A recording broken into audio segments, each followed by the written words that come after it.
The road north out of Varendholm runs straight for the first 20 miles and then forgets itself. It splinters into cart paths and deer trails, and eventually into nothing at all, just frozen ground and the wind coming off the veldt, which has no patience for travelers who don't know what they're looking for. I knew what I was looking for. That was the problem. I had been looking for 30 years, which is a long time to search for something you cannot name. My counsel named it easily enough: a Luna, an alliance, a suitable match from a good bloodline with a face that would sit well on a coin. They brought women to court the way a jeweler brings rings laid out on velvet, each one presented with a little speech about its particular qualities. I looked at every one of them and felt nothing, not dislike, not coldness, nothing, the absence of a thing I couldn't describe. My wolf had gone quiet about it years ago. He was still there, I could feel him, a weight behind my ribs, patient and enormous, but he had stopped pressing, stopped expecting. Whatever he had been waiting for, he had decided, apparently, to wait for it without comment. In the 32nd year of my reign, in the 3rd week of a winter that the old men in the lower villages were calling the worst in living memory, I put on a wanderer's cloak, took a single horse, and rode north. I told my captain Drest where I was going. I told no one else. Drest has been with me long enough that he did not ask why. He asked only how long. I said a week. He looked at the cloak. He said he would come after me in 4 days if I had not sent word. I said that was fine. The road north. I was not running from anything. I want to be precise about that. I was not a king fleeing his responsibilities or a man in the grip of some winter melancholy. I was simply tired of looking at rings on velvet and feeling nothing, and I had begun to suspect, on no evidence, on nothing more than the instinct that had kept me alive through 2 wars and a decade of border skirmishes, that what I was looking for was not in a court. It was not in a presentation. It was not going to arrive on velvet. I did not know what it was going to arrive on.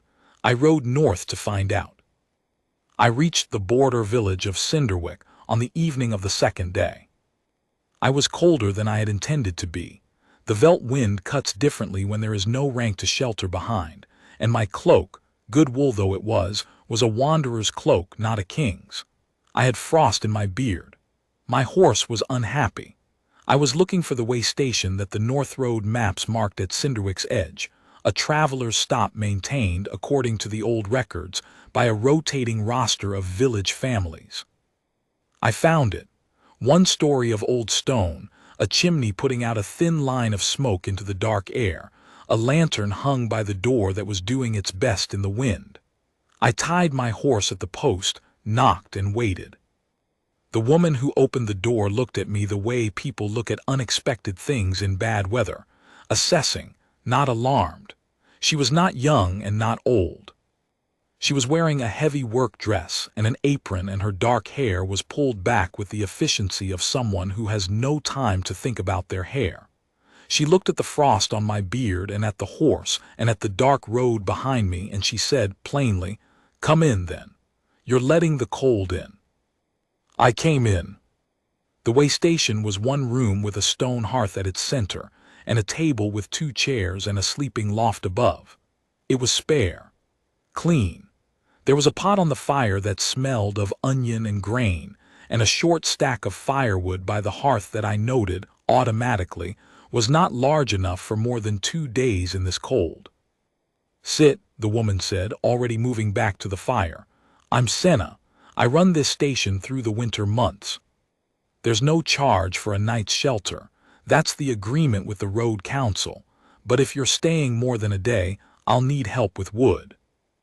"Aldrich," I said. I did not say the rest of it. "Traveling north on personal business. I may need more than a day, there's weather coming." She glanced at the single east-facing window, which was indeed beginning to rattle. "Yes," she said, as if we were in agreement about an unremarkable fact. "Sit down before you drip on my floor." I sat. She gave me a bowl of the grain soup without asking if I wanted it. It was plain and hot and good. I ate it while she moved around the room with the quiet efficiency of someone who is very accustomed to managing alone.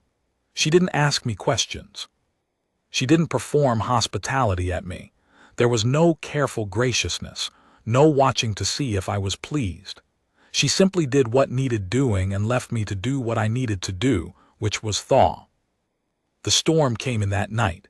By morning, the road was gone.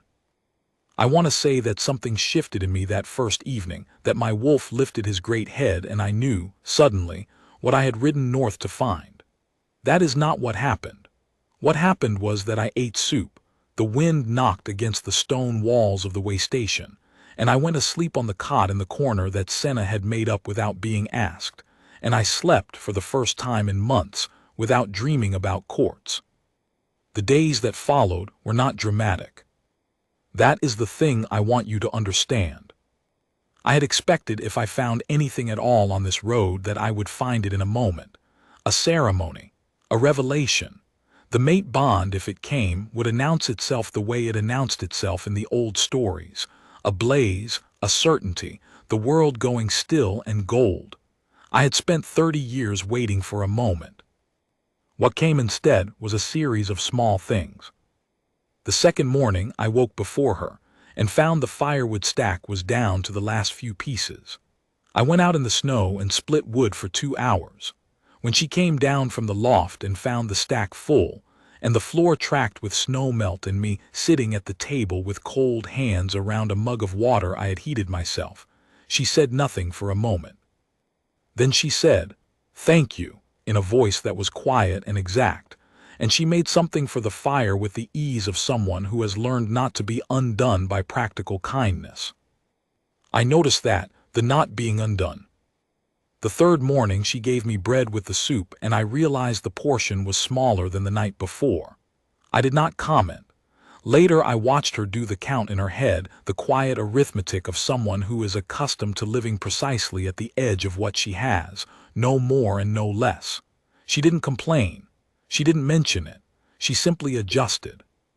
That evening I told her I would take the smaller portion. She started to object. I said, "I have a horse to feed who isn't working in this weather. It's fair." She considered this. "He's in the lean-to," she said. "I gave him the last of the good hay this morning. The bay coat keeps the cold out better than the older stock." I looked at her. "He's a good horse," she said simply, and went back to the fire. My wolf stirred. Not surging, not the blaze I had expected from 30 years of waiting, just a shift.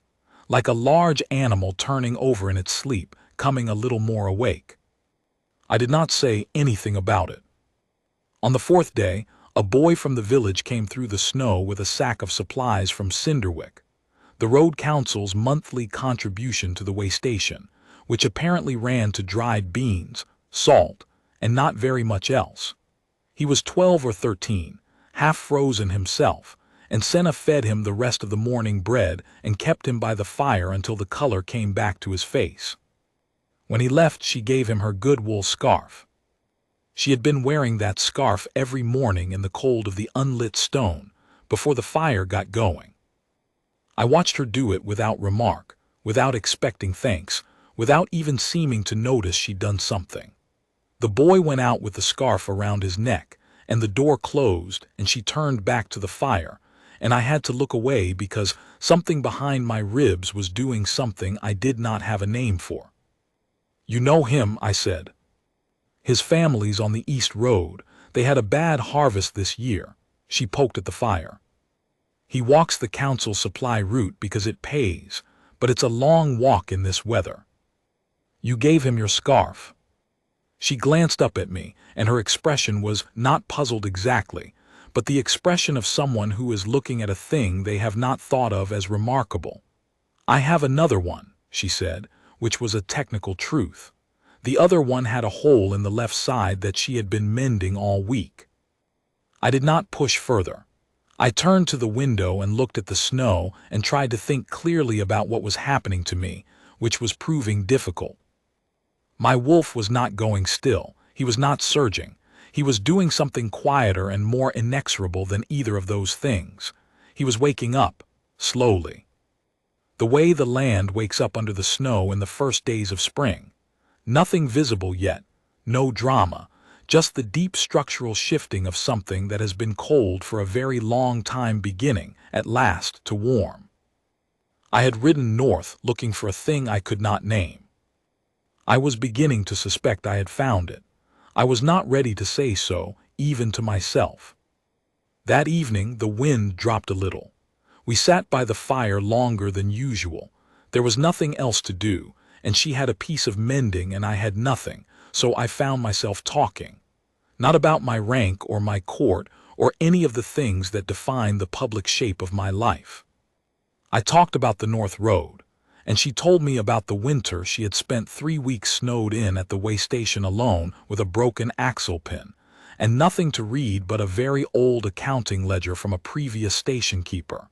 And she had read every line of it and found it unexpectedly interesting. What did he keep accounts of? I asked. Everything. She held up the mending to the firelight to check the stitch. Firewood by the cord, traveler counts by month, whether he had a notation system for the wind directions.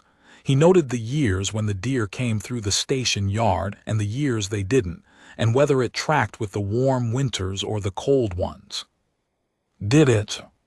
Mostly, she said, with exceptions. Some years the deer came in the warm winters and some years they didn't, and he had a notation for that too. He wrote, in the margin, the thing does not hold every time, but it holds most of the time, and most of the time is good enough to plan by. I looked at her. I thought that was sensible, she said, without self-consciousness. As a philosophy, the thing holds most of the time, plan accordingly, don't fall apart over the exceptions. There was a silence, the fire shifted. Is that how you live? I asked. She seemed to consider whether the question was intrusive, and then apparently decided it wasn't. I try to, she said. It's steadier than the alternative. What's the alternative? Waiting for the thing to hold every time before you trust it. She tied off the mending thread and looked at what she'd done. That's a way to spend your whole life waiting. My wolf was very awake now. I did not sleep well that night, but not from cold or discomfort. I lay on the cot and looked at the low ceiling and thought about 30 years of presenting women on velvet, and a border waystation in a veldt winter, and a woman who gave her scarf away and read accounting ledgers, and believed in the thing that holds most of the time. I thought about my wolf, who had been waiting without comment for 30 years, and who was no longer entirely waiting. On the 5th day, she caught me watching her.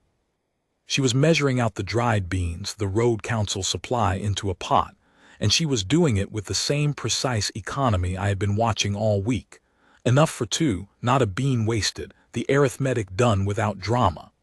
I was sitting at the table pretending to look at my hands, and she looked up and our eyes met, and there was a moment of I don't know what it was. Recognition is too large a word for it. It was smaller than that. It was the look of 2 people who have been in a small stone room together for 5 days, and have stopped being strangers without quite noting the moment it happened. She looked back at the beans. I said, Senna, how long have you been running this station? 7 years, she didn't look up, since my husband died. The village road council offered it, it suited. Alone. Mostly travelers come through. It's not solitary exactly, just quiet. Don't you want more than quiet? She was still for a moment. Then she said carefully, I think quiet is undervalued. Most people are frightened of it. They fill it up as fast as they can. She paused. What are you looking for, Aldrich, on the North Road? I had not been asked directly before. I had not expected it. She had not pressed for anything all week. But she asked it plainly, as she did everything without strategy. I'm not entirely certain, I said, which was true and less true than it had been 5 days ago. She nodded as if this was a satisfactory answer. Most people who come through here in the winter are looking for something they can't name yet, she said. The North Road in winter is that kind of road. Is that how you ended up here? Something shifted in her face, not grief exactly, but the memory of grief, which is a different thing. I came north to grieve, she said, and then the quiet suited me, so I stayed. The fire crackled, snow moved against the window. Does it still suit you? I asked. She thought about it with the honesty she brought to everything. Mostly, she said, with exceptions. She did not explain the exceptions. I did not ask. The answer sat in the room between us like a warm thing. That night I went out to check on my horse. More honestly, I went out to stand in the cold and think, which I have always found easier than thinking indoors. The storm had pulled back to the north. The sky over Cinderwick was clear and black and thick with stars, and the snow reflected them upward so that the world seemed to be lit from below. My wolf stood very still inside me. I thought about the heroine in the old Bond stories, the ones I had heard as a boy, the blaze of recognition, the mate mark flaring like a brand, the knowing of it all at once. I had expected that, waited for it, the blaze. What I had instead was 5 days of split firewood and bean soup, and a woman who gave her scarf to a cold boy and read accounting ledgers for company, and said the thing holds most of the time, as if that were the most practical philosophy in the world. It was not a blaze. It was a door swinging open, slowly. The way a door swings when it has been shut a long time and the hinges have stiffened with cold, and then some change in pressure, some shift begins to move it, and you watch it open, and you understand all at once that it was never locked. It was only waiting for the right pressure. I understood, standing in the snow under the stars with my wolf finally, entirely awake beside me, that I had been waiting for the wrong thing. I went back inside. Senna was banking the fire for the night. She looked up when I came in. I said, I'm not going to tell you what I'm looking for, not yet, but I think I may have found it, and I want you to know that. I stopped. It was not an eloquent declaration. I am better at border skirmishes than declarations. I'm telling you so that you can tell me if I'm wrong. She looked at me for a long time. Her expression was the same one she'd turned on the window when I'd first mentioned the incoming weather, assessing, not alarmed, processing something real. Then she said, "You're not wrong," and she went up to the loft. I sat by the dying fire for a long time. I was not sure yet what the bond mark meant. I had grown up with the lore of it, the mate mark that blazed at the destined moment, the undeniable proof that the wolves acknowledged, but I had never felt it. My wrist was unmarked. I did not know what it would take to wake it. I suspected I was about to find out. On the 6th day, Drest came. I heard the horses before I saw them, 4 riders, which was one more than I'd expected, which meant Drest had decided 3 days were close enough to 4 and had come early. I was outside splitting the morning wood when they came through the trees, and I watched Drest register the waystation, the lantern, the stacked wood, and the sound of someone moving inside. And then he registered me, and his face went through several things in quick succession. He dismounted. He said quietly, "My lord." The word landed in the cold air. I heard the waystation door stop moving. She had been coming out, and she had stopped. I turned. Senna was standing in the doorway with her hand still on the door frame, and she was looking at Drest and at his men, and at the way they were all looking at me, and she was doing the arithmetic. I watched her do it. I watched her put it together, the wanderer's cloak, the North Road in winter, the personal business, the way I had never answered her questions directly, the week of soup and firewood and accounting ledgers. Her face went very still. Then she said quietly, "I see." She stepped back from the door. "I'll leave you to it." She meant she would go inside.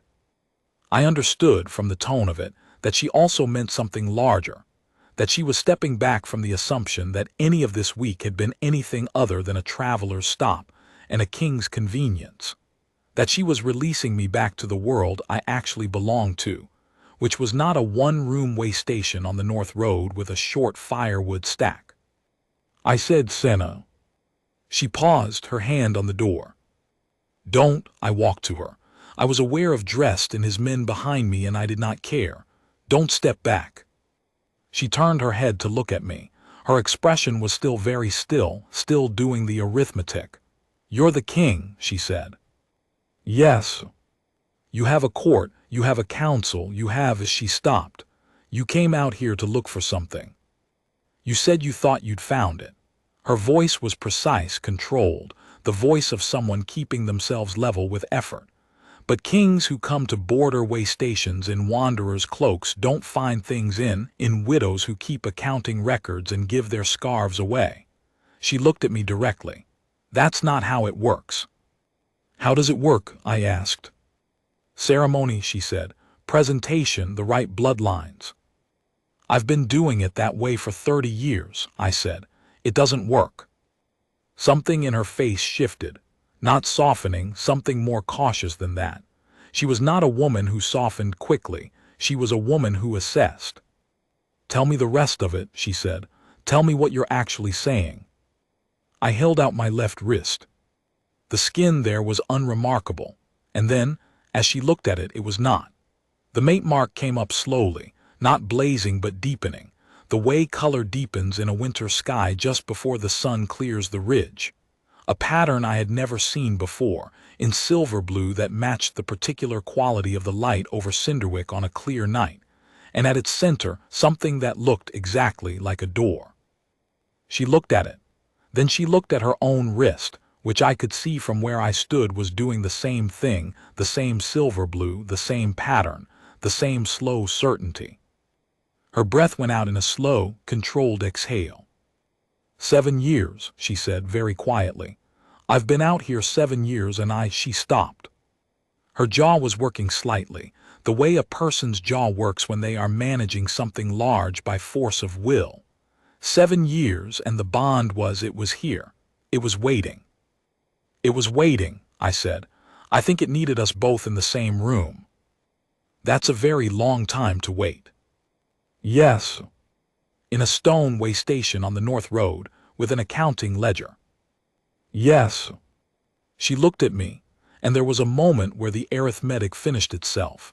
All the columns added up, every notation checked, and then the expression that came across her face was not wonder, exactly, and not grief, exactly, and not joy, exactly. It was something that combined all three. The face of someone who has been reading a record for a very long time and has just reached the final line and found that the numbers come out right. She said, all right. Not yes with all the ceremony that word carries. All right, practical, precise, like a woman noting in the margin the thing holds. I took her hand. The mate mark completed itself in the same moment on both our wrists. I felt it the way you feel a key turning in a lock you didn't know was locked. A clean finality. A door that has been swinging open these last 6 days arriving, at last, fully open. Behind me, I heard Dressed make a sound I had never heard from him before in 30 years of service. I turned. His men had dismounted. They were standing in the snow of the Cinderwick waystation yard, the 4 of them, looking at Senna and at me, and at the mate marks blazing silver blue in the winter light, and they were, I would not call it bowing exactly. They were bowing. They were doing it the way you bow when you have not planned to, when the body knows before the mind does. Senna noticed. She did not know what to do with it. She looked at them and then at me, and then at our joined hands and the precision of her. The woman who kept exact accounts and halved her bread and mended her old scarf and gave the good one away.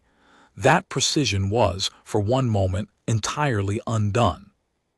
You'll need to tell me, she said carefully, how all of this works. I'll tell you everything, I said. The court. Yes. The ceremony. Whatever kind you want.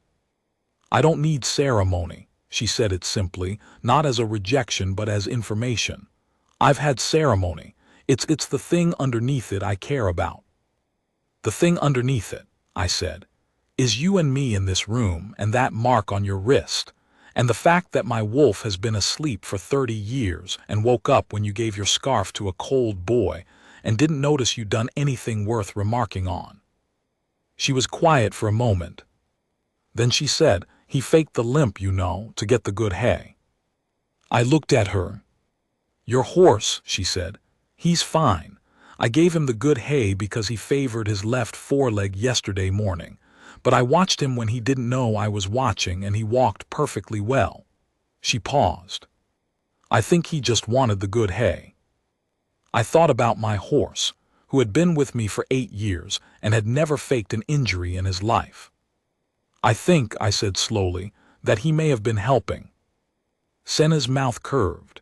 It was the first time all week I had seen her smile without reservation, without the careful management of it, just the smile itself, arriving on her face the way the door had arrived at, fully open, unhurried, complete. "Well," she said, "he can have the good hay." We stood in the doorway of the waystation in Cinderwick for a moment longer, my captain and his men in the yard with the horses, the silver blue of the bond still warm on both our wrists, the north road stretching away into the trees beyond. And then she turned and went inside to bank the fire properly, because the fire needed banking before we could leave, and there was no one else to do it, and Senna was not the kind of woman who left things unfinished. I followed her in, I helped. We left Cinderwick at midday, when the road was clearest. Senna had packed what she owned into a single canvas bag. It was not a large bag, and she had left the way station in order. The fire safely out, the firewood stacked, the lantern refueled and rehung by the door for the next traveler. The boy from the village came by on his supply route while we were loading, and she told him about the fire damper catch and where the extra tallow was kept, and she gave him the mended scarf, both of them, the good one and the repaired one, and he stood there with both scarves and looked from her to me to the mate mark on her wrist to dressed in his captain's rank cloak, and he opened his mouth and closed it again. "Thank you for the route," she said to him simply. "You'll do well." He nodded, he went. I watched her do all of this. I had watched her do small things all week, and I had not stopped finding it remarkable. I suspected I was not going to stop. The road south is faster than the road north. We reached Varendholm's outer gates before the second evening, and I watched Senna look at the walls, the size of them, the height, the standard flying above the keep that told the whole kingdom its king was in residence, and I watched her take it in with the same measuring look she had turned on the frost in my beard on the evening I arrived at her door. Assessing, not alarmed. "Large," she said. "Yes. I'll need time to learn it." "You'll have time. I'll probably get things wrong." "So will I," I said.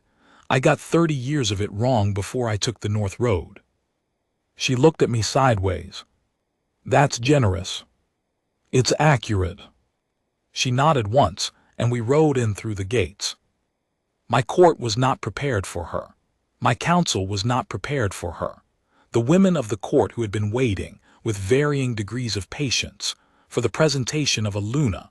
They were not prepared for a North Road widow with one canvas bag and a mate mark blazing silver blue on her wrist, and the bearing of someone who has managed alone for 7 years, and found it mostly manageable. She did not perform herself for any of them. She did not apologize for the canvas bag or the practical dress or the absence of title. She shook the head steward's hand as if she were greeting a road council member, and asked him, promptly and specifically, to tell her what she would need to know about the household accounts.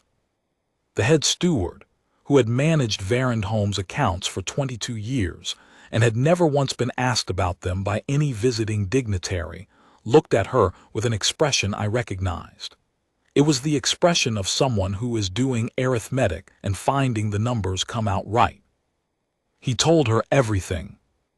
I stood in the doorway and watched, and my wolf, awake, finally, completely, after 30 years, was profoundly, wordlessly content. There was a ceremony, eventually. Senna agreed to it on the grounds that the court needed it, and she was practical about the court's needs even when she didn't share them.